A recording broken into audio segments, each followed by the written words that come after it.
नमस्कार दोस्तों, स्वागत है आपका हमारे चैनल व्रत कथा में।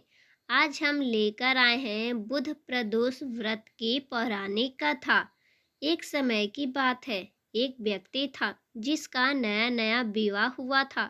विवाह के 2 दिन बाद उसकी पत्नी मायके चली गई थी। कुछ दिनों के बाद वह व्यक्ति अपनी पत्नी को लेने के लिए उसके घर गया। बुधवार को जब वह अपनी पत्नी को साथ लेकर लौटने लगा तो ससुराल वालों ने उसे रोकने का बहुत प्रयास किया कि बुधवार के लिए विदाई का दिन शुभ नहीं होता है, लेकिन वह नहीं माना और बैलगाड़ी में जाकर बैठ गया। विवश होकर सास ससुर ने अपने जमाई और पुत्री को भारी मन से विदाई किया। नगर के बाहर पहुंचने पर पत्नी को प्यास लगी तो वह लोटा लेकर पानी की तलाश में चला गया। पत्नी एक पेड़ के नीचे बैठ गई। थोड़ी देर बाद वह व्यक्ति पानी लेकर वापस लौटा।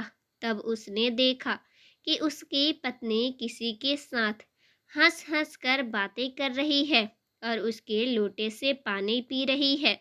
उसे बहुत क्रोध आया और उसके पास पहुंचा तो उसके आश्चर्य का कोई ठिकाना ना रहा, क्योंकि उस आदमी की शक्ल बिल्कुल उसके जैसी थी। उसे देखकर पत्नी भी शौक में आ गई। दोनों व्यक्ति में झगड़ा होने लगा। धीरे धीरे वहां कई लोग इकट्ठे हो गए और उस राज्य के राजा के सिपाही भी आ गए। हम सकल आदमियों को देखकर वह भी आश्चर्य में पड़ गए। उन्होंने उस लड़की से पूछा, तुम्हारा पति इसमें से कौन है? तो वह उन्हें कोई जवाब ना दे पाई और स्तब्ध खड़ी रही। तब वह व्यक्ति शंकर भगवान से प्रार्थना करने लगा, हे भगवान, हमारी रक्षा करें। मुझसे बहुत बड़ी भूल हो गई कि मैंने अपने सास ससुर की बात नहीं मानी और बुधवार को अपनी पत्नी को विदा करा लाया। मैं भविष्य में ऐसा कदापि नहीं करूँगा। जैसे ही उसकी प्रार्थना पूरी हुई, वह दूसरा व्यक्ति अंतर ध्यान हो गया। पति पत्नी सकुशल अपने घर पहुंच गए। उस दिन के बाद से वह दोनों पति पत्नी नियम पूर्वक बुध त्रयोदशी व्रत का पालन करने लगे। अतः बुध त्रयोदशी व्रत हर मनुष्य को करना चाहिए।